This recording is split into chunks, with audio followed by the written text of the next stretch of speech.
They cut the lines and went out. That was very dangerous. They were risking imprisonment and death if they got caught.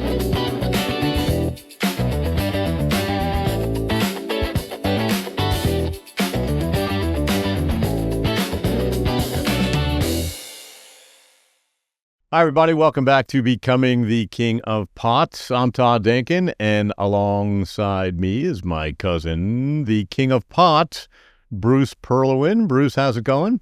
It's going great today. We have a great story to tell. Yeah, I'm excited about that. And also joining us is Surfer Bob, who's going to finish our Taylor Day story as the adventure continues. If you remember last week, Bob woke up this guy who had this special super strong epoxy, had to go fix the hole on the bottom of the Taylor Day. All right, to quickly summarize the Taylor Day, the first time we decided to do 60,000 pounds, we're going to pick up 30,000 pounds at our regular spot and 30,000 pounds north. That way, instead of doing 2 trips, we're doing 1, 60,000 pounds. Unfortunately, the Taylor Day was a much bigger boat to handle 60,000 versus 30. It went up the river, loaded up the 30,000 pounds, and bounced on a rock because the draft was much deeper, outgoing tide, and the loading of the pot punched a hole with the rock through the boat. This is one of those things, and this is one of those things that you learn as you grow and as you're developing and as you're making mistakes, right? Like we talked about before. Yes. Now, if that was a steel albacore boat or a steel boat, no problem. But it was a fiberglass boat, and the fiberglass is subject to that kind of catastrophe. Steel boat wouldn't have faced it. So we patched it enough and limped to Golfito. Surfer Bob, to the rescue, has to buy 40 gallons of this super duper epoxy that sets up underwater. 150 feet off the beach, the boat's loaded to the hilt with marijuana, and he has to get that epoxy. First of all, he has to acquire the epoxy and get it down there in like tomorrow, with a diver, with the diver's tanks. So with that, we have the boat there. Bob, tell him how you got down there. Yeah, what's that like? I mean, you're jumping on a plane with 40 gallons of epoxy? Yeah, well, saying that from like the biggest marine store in San Diego, Kettenberg Marine. And Bill Kettenberg, who owned it, I'm sure has passed away by now. But he had no idea, except that one of my good friends' wife worked in the engine department at Kettenberg. And so he called, and she called Bill Kettenberg at home. She had keys to the store. Opened it. I don't remember what vehicle I used. If I had a pickup at the time or whatever, it went and picked up the epoxy. So you have these giant containers of this super duper epoxy, and I guess, there's no TSA back then, so you don't have to worry about that. But what's the process of parking away, far away, getting this shit into the terminal and then onto a plane? Well, there was a shuttle bus to pick up passengers along the way and take them to the terminal wherever they were going. Yeah. And so when the one came by, waved them down, and got the epoxy, and it was like came in 2 1-gallon paint cans was each kit. And I don't remember how many kits I had. Yeah. I waved them down, got the stuff on the shuttle, and then I remember I said, we can't stop. Here's $100. And we just drove right by all these airplane passengers. People waving, oh, hey, oh. Yeah. They were really not happy. And then got to the terminal, whichever terminal, I don't know if it was United or whoever, but and got it off the shuttle bus, and then another $100 bill went to one of the guys who worked at the airport with baggage, and I said, we got to get this to this plane, loaded onto this plane, and I don't remember if it was I think it was just $100 bills, and which were worth a little more than they are now. Yeah, sure. Actually, then they were worth whatever they cost. Right, right. 100 was literally worth 100. Right. Yeah. No, and I remember reading on the side of the can, even then, that, not to be taken on airplanes, and nobody noticed, thank God. Perfect. Perfect. So you have this highly flammable liquid, on this plane headed down to Guatemala now, or you're in Costa Rica? Straight to San Jose, Costa Rica. God. And they also had scuba diving tanks because he met the diver, and that's not supposed to go on an airplane. The tanks, because they could blow up in the plane. Sure.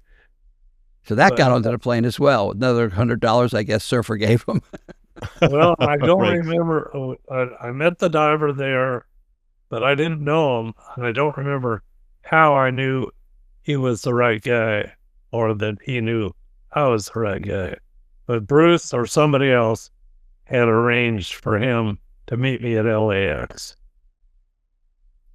Got it. All right. So you get down to Costa Rica, and now you still got to get out to the boat that's stranded, right?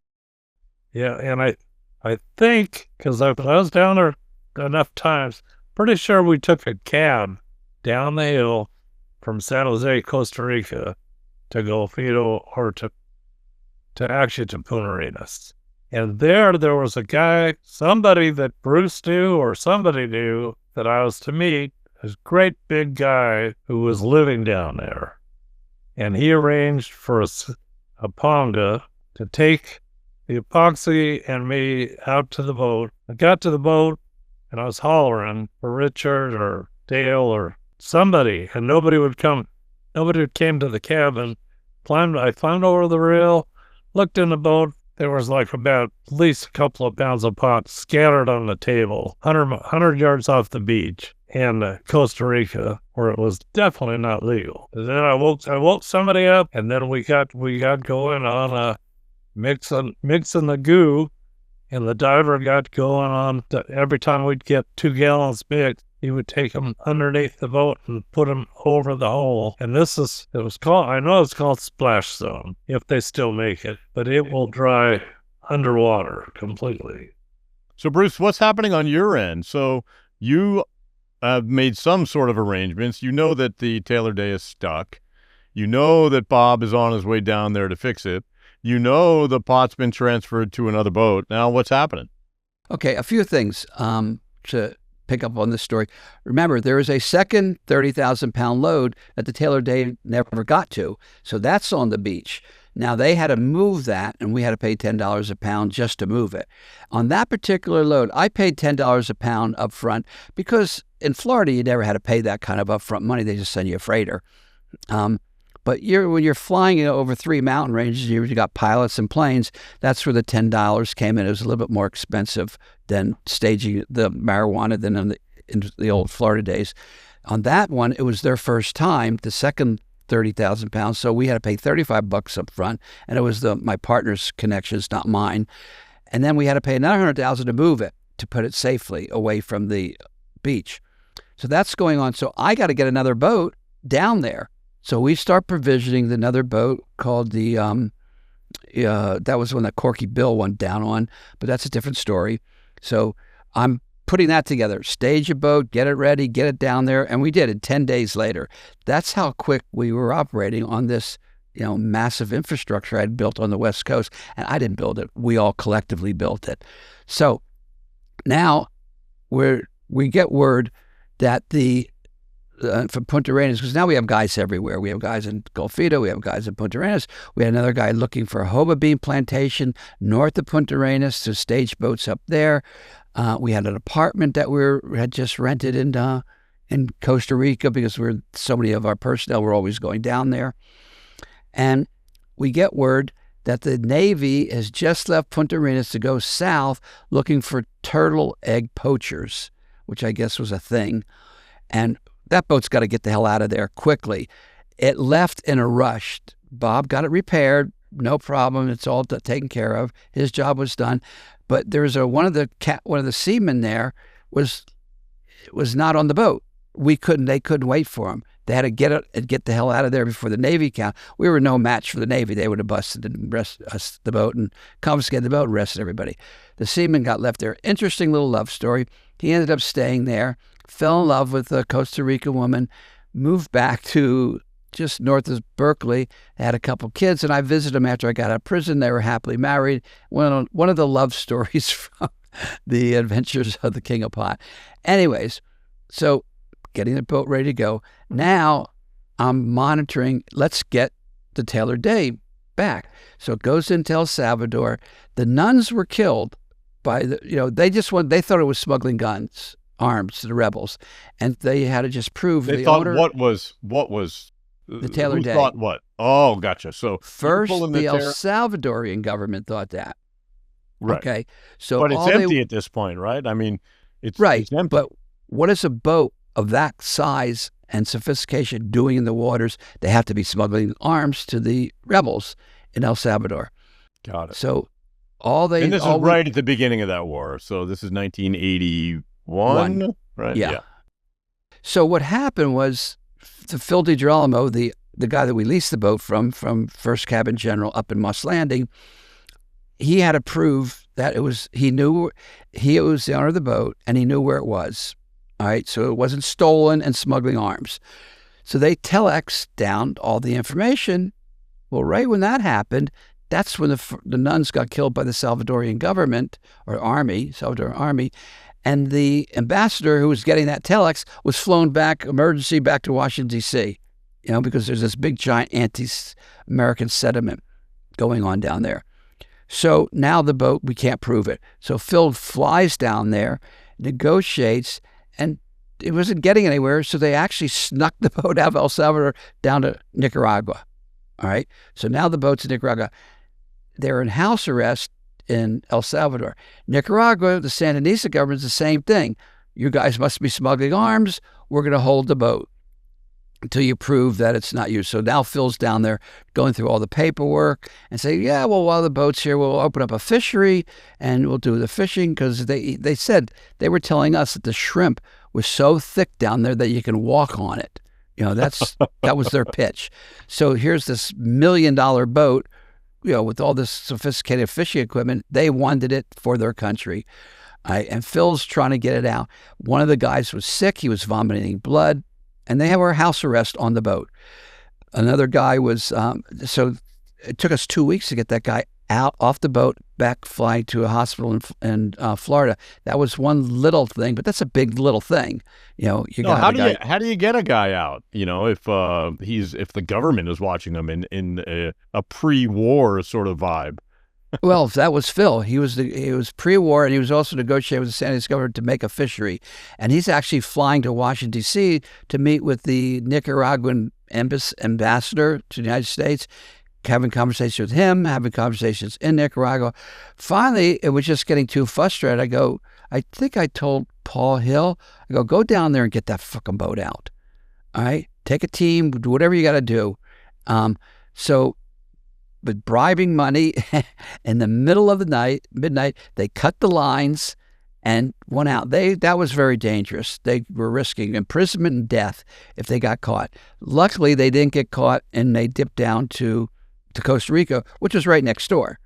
And so now they're in Costa Rica, all repaired, everything's fine, and I want to get a trip out of her to Taylor Day. Okay, so. And meanwhile, the story about the 30,000 pounds on the beach and Corky Bill will wait for next episode. So let's finish up with the Taylor Day. Brett goes down there, the famous Brett, author of the book, The Golden Gate Smuggling Company. Who we've met. Yep. He goes down there to captain that boat to get it back.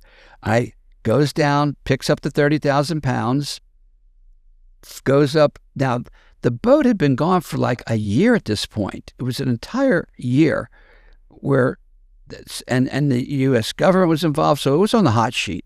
They were very cognizant. We could not bring that boat in loaded up. wasn't going to work. So we had to do an offload off the coast of San Diego, or off the coast of the United States, due west from San Diego. He successfully did the offload. Let's see what happened. That's 30,000. He pulls into San Diego, cleaned the boat up. Customs Wait, comes did the aboard. offload? You did the At offload sea. where? At At sea, sea. onto another boat. Right. The name of that boat was the San Vicente, and the captain was a guy named Biggie. That was his fake name, Biggie. Okay. I guess he was a big guy. So, and Well, Surfer Bob was probably a surfer.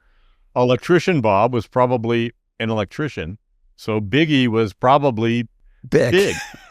And by the way, Surfer Bob references big guy. He thought his name was Don. That was Big Don. Okay. Shocking. You guys were so clever with your nicknames.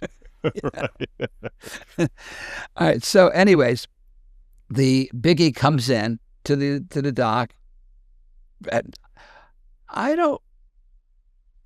think this is the load where he came in.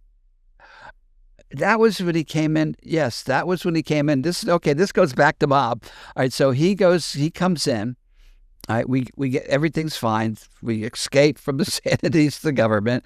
Go down Nicaragua, stage the boat, goes down there. Brent comes up, offloads it, and goes into San Diego. Biggie comes in, and he's supposed to, at this time of year, I rented my dock to the herring fleet in San Francisco. And so they would stop fishing. They'd stop the herring. It was really wild. I never saw this before. They have this giant tube, and they would put it in the hole of the herring boats and suck out all the herring into the trucks. And so we have that going on, not at the end of the dock where we operated and built the houseboats and offloaded the boats, but the further in. It was a 1,000-foot concrete pier. So they had maybe from 300 to 500 feet. And so you can't come in and offload marijuana in the middle of the herring guys offloading their boats. But the herring season stopped at Friday night at midnight and started again, I think, Sunday at midnight or Saturday at midnight. So you had to come in on a Saturday night. All right. He comes in on a Thursday. You can't go to the dock and unload with the herring fleet there. So now Bob is up in an apartment in Alameda. And I will now turn it over to Bob and tell him what happened when you got the call that the boat's there and no one's there for the second time. Yeah, I was just asleep with my wife, and I had no part of that trip. And the phone rang, and I can't remember. I think it was one of the Don brothers that said, "I'm at the dock. Nobody's here." But there was two different very similar things. It was either that or Ziggy, another guy, came in and went back out to sea because nobody was there. One of the times was when you were in Vegas watching the last LA fight. And one of the times, I'm not sure how the miscommunication happened. This was Ziggy, or what I just said, Biggie. That's when he came in. And you had to go there and send him back out because it was herring season. And we didn't remember, you and I talking, why they had to go back out. Well, reviewing all my notes and reading all the books and articles, I found that was the reason. So tell them how that pretty much went, and I'll jump in and tell them a different side of that story where the boat came in. This is the second boat that came in with nobody at the dock. Because he came in on the wrong day. He had instructions coming Saturday. He comes in on Thursday. So go ahead, Bob. You get the call. Okay, I think if we're talking about the right one, that was one of the Don and his brother. I'm not sure if they were together, but that's who it was. Again, I got a phone call, and nobody was there. And I think I called Cecil. He met me at the dock. We cut the lock off, but there was no trucks. There was a couple of semi-trucks, trailers on the dock. But this guy, he just, I told him, you're going to have to go back and come back in a few days because there's nobody here to offload you. And he kind of went, fuck you, pardon my language. I bet. And so we offloaded him into the trailers that had no trucks to pull them. Oh. And then he drove across San Francisco Bay and just tied the boat off and got off and left it dirty, not loaded, but dirty, and just swinging on one dock line. Okay, that was actually the Sphinx Ollie fight. The first time, nobody was at the dock. This time, and I'm not sure if it was you that went down there. It may not have been you. I thought it was.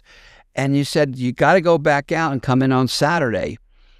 And maybe, I'm not sure who that was. Yeah, maybe it was Cecil. That was when you said Biggie. That was Ziggy, who was a friend of mine. And the reason it was Ziggy is like his regular fishing boat had a steading sail with the zigzag man that was on the papers. Yeah. And that was what was on his steading sail. Okay, so Ziggy goes back out and it was storming. He was not a happy. Yeah, it was gale warnings. Yeah. And I said, you got to come back in for some reason in my mind. It's next on Wednesday. And he just did. And that guy had more guts than anybody ever needed. And he went right back out under the Golden Gate Bridge loaded after he'd already made it. Oh. He came back in some days later, not too many.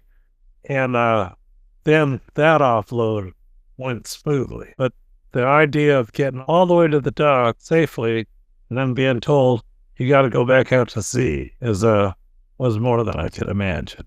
But it did. And Bruce, how does the company fail to know the boat's coming in? Where's the guy on the bridge? Where's the guy in the trailer? Where are all your guys? And how does that happen? Oh, there was no problem. My guys would have been there Saturday. Somehow the guy Ziggy did not get the word that you got to come in on a Saturday night. That was very unusual. That we didn't usually offload in herrings. Actually, we did a couple times, but that was an unusual thing. It's 1 month out of the year that you have that conditions exist. So he goes back out in the middle of the storm, which took a lot of balls. All right. This guy, like I said, you come in, I was talking to Surfer Bob earlier in the week, and he goes, anybody that calls this organized crime doesn't understand. This was anything. Now, we were highly organized, but we were highly disorganized. Yeah, because organized chaos. Yeah, you just never know what's going to happen. The key is pivoting and having the resources to solve the problem. All right, so he goes back out. Now, meanwhile, we don't know he's going back out or not going back to the dock. We galvanized people from all over the friggin' bay, and I had my speedboats stored at a warehouse. And the idea was that the offload crew would all meet at the warehouse, and they would all go in the speedboats. So you don't see truck cars and a bunch of cars going down the dock. Nobody sees 15 guys coming on 2 speedboats, park on the dock, walk up the ladder, and now they're there to do the offload. Some guys came by truck and boat, but normally they don't. In this warehouse, you don't have a bunch of guys with their 4-wheel drive trucks and vans and stuff meet at the warehouse. They, again, you don't want to make a scene, so you have about 5 guys or 10 guys go in one van, park at the warehouse while you're off doing the offload. And then everybody gets their walkie-talkies. They were also at the warehouse. So I go to the warehouse to get my walkie-talkie. I said, leave my walkie-talkie. Get your ass out there on the boats under the dock, because we don't know what's going on with Ziggy. So if he's still there, if he went back out. And I pull up to the dock, and I swear I was impressed. I had all the offloaders with all their 4-wheel drive trucks, 4-wheel drive vans, all kinds of stuff. It was like a used truck parking lot. All right. Very impressive, this amount of time. Afterwards, I came to the conclusion, if there was ever an emergency, like an earthquake in San Francisco, all right, and I had more resources than the Department of Emergency Services did, especially when it came to radios, because their emergency radio would be completely overwhelmed with calls. We had all kinds of radios and walkie-talkies, shaved secret frequencies. So I said, we'd galvanize our trucks, our boats, help people ferry back and forth across the bay. And when it was all done, we'd all disappear back again. We'd be like this invisible volunteer army. Anyways, so Mark goes out there in this storm, and some guy is looking at him. They're launching the boat, right? And the guy's looking at him and says, what are you doing? He goes, I'm going out fishing. In this weather? He goes, oh, you Californians are a bunch of sissies, So he launches it to the utter dismay of the other people on the dock and goes there. No Ziggy. He's out to sea. Ziggy's radio broke, so we didn't have a radio communication. Next night, you got to do the same thing. Out in the storm. You don't know, is he going to come in Saturday night like he's supposed to, or the next night? Third night, same thing. Says, okay, he must got word it was Saturday, so Mark skipped a day. He got to not have to wait. He waited under the San Rafael Bridge, and we were talking, that storm was still going on at that point. Finally, he comes in. The crew gets there. They see him come in. They go to the dock, offload him, and everything went very smooth and successful. So that was the end result of the Taylor Day.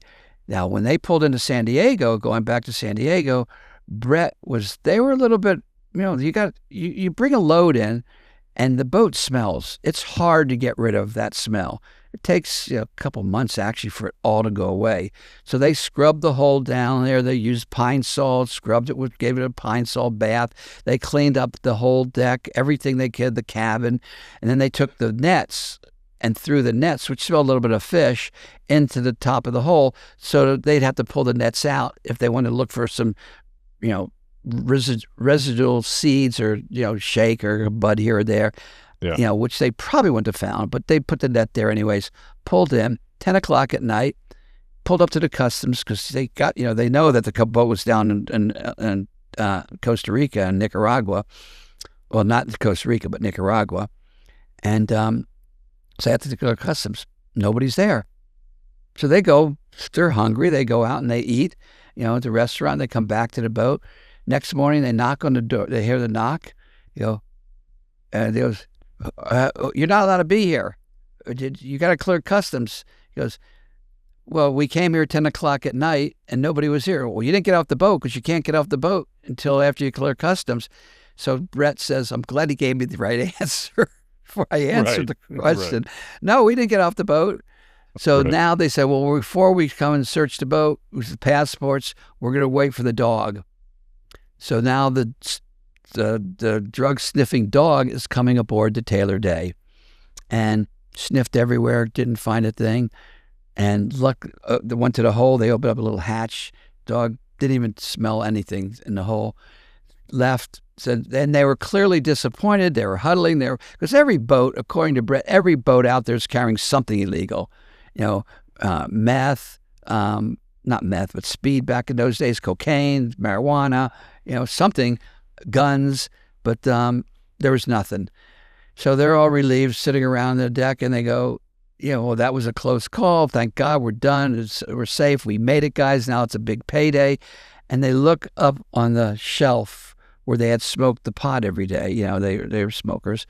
And there was like an ounce just laying up there, which they had completely overlooked. When they would smoke, they wouldn't smoke inside the cabin. They'd smoke out on the back of on the deck, and they would throw the roach overboard. And here he is. Thank God they had the dumbest dog, drug sniffing dog in America. Just gonna say, maybe they were looking for coke or were looking for guns or bombs or something like that. Well, yeah. In Brett's book, he says, shout out to the feds. Never bring a coke sniffing dog to a pot boat. Right, exactly. So one last time, Bruce, so what's it like to have a guy like Surfer Bob and a guy like Cecil and Brett, on your crew? And, what kind of comfort does that give you? And could you have done it without these guys? Absolutely. I did not do anything. We did it collectively as a group. I could not do anything near what these guys do. And these guys were way more sophisticated than the seamen.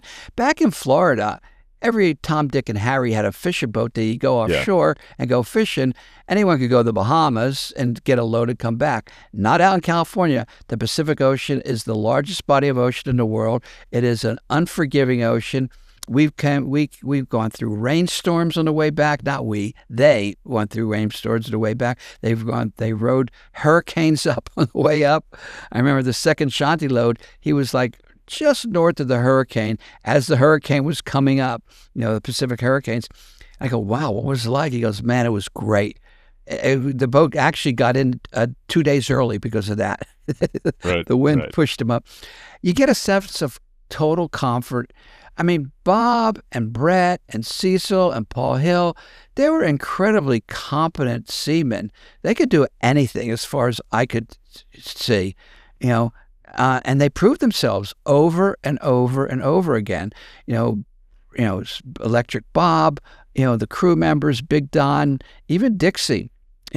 These guys had balls, they had sophistication, they had know-how, they had knowledge, and it gave me this incredible sense of like you hear in the stories that this guy knew recognized the tuna boat to offload the Taylor Day, so he called him and got him to do get the helicopters on the tuna centers to look around to make the Taylor Day meet with the blood, sweat, and tears. Guys from Florida couldn't do that. Yeah. All right, guys. Well, thanks a lot, Bob, for joining us again on Becoming the King of Pod. Bruce, as always, lots of fun hearing all of these smuggling stories. I'm Todd Denkin. He's Bruce Perlowin. The other guy over there, that's Surfer Bob. So if you need a captain to go bring 30,000 pounds of really good red weed from Colombia, he's your guy. All right. We'll see you next time, everybody.